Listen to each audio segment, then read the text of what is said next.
Stagflation. I just went to Jersey Mike's, bought half of a sandwich combo, and it cost me $10.99. What the hell is going on?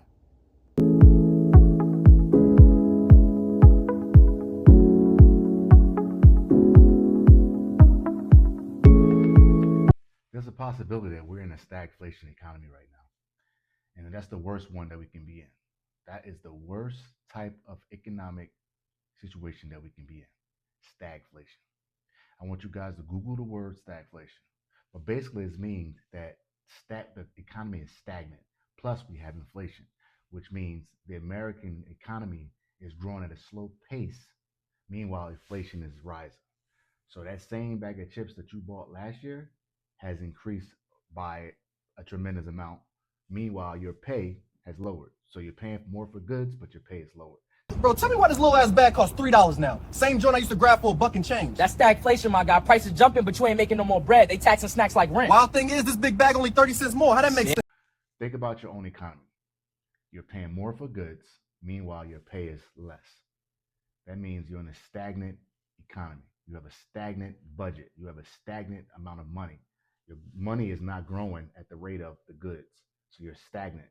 Now, meanwhile, those things keep rising, the goods here, and your money keeps lowering. It's not good. So think of that when it comes to the U.S. economy. If the U.S. economy goes to a stagflation, that can last for years. This has happened back in the 70s. And in the 70s, they had to raise rates tremendously to get rid of that type of inflation.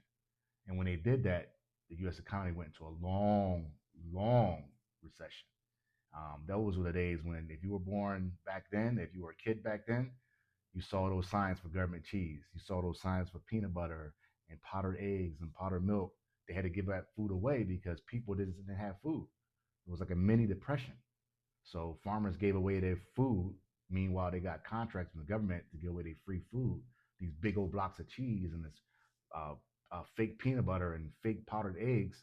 We all had to eat that because the U.S. economy was in a recession due to high inflation, and then they had to raise interest rates, and then the economy was stagnant; it wasn't growing.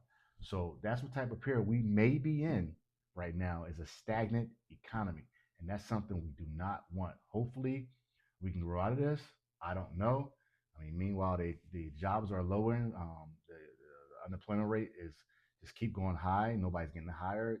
College graduates are not getting jobs. If you leave your job, it's going to be hard to find another job. So we're in a tough times right now, but it's something that you guys have to think about. Do your own research, learn about stagflation.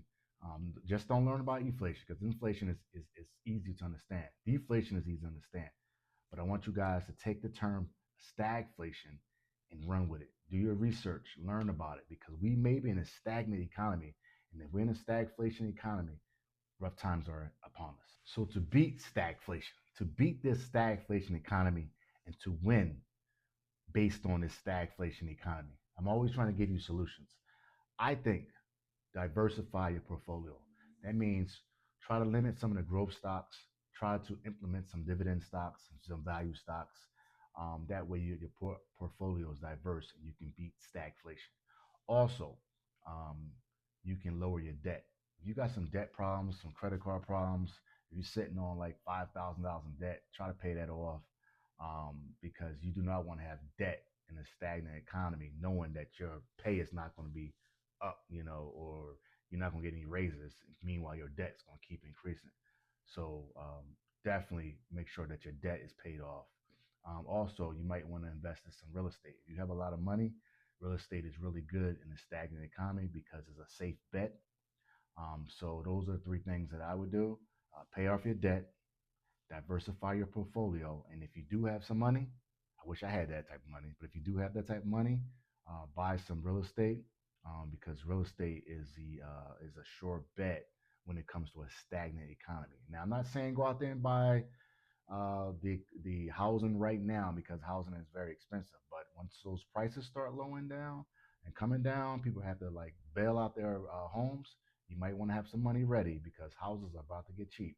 Buy some real estate, because real estate definitely is a sure bet when it comes to a stagflation economy. I try to break these terms down on a lower level so I can understand it, but also I can explain to you on my videos so that you understand it. You have to know these terms. It's hard to invest in something you don't know. That's why I teach you these terms. This is why I go over these terms. It's very important. These little stagflation terms, inflation, deflation, all these terms you have to know if you want to invest in stock market. It's very, very important. I do not want you guys going out there trying to buy stocks if you do not know these terms.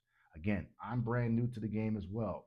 I just do a little bit more research on my own and I have taught myself, but I'm trying to explain these terms to you so you understand what's really going on. Do not invest in stock market if you do not know what you're investing in. Thank you for tuning in. Like, comment, subscribe. Keep it Econ 100. You already know.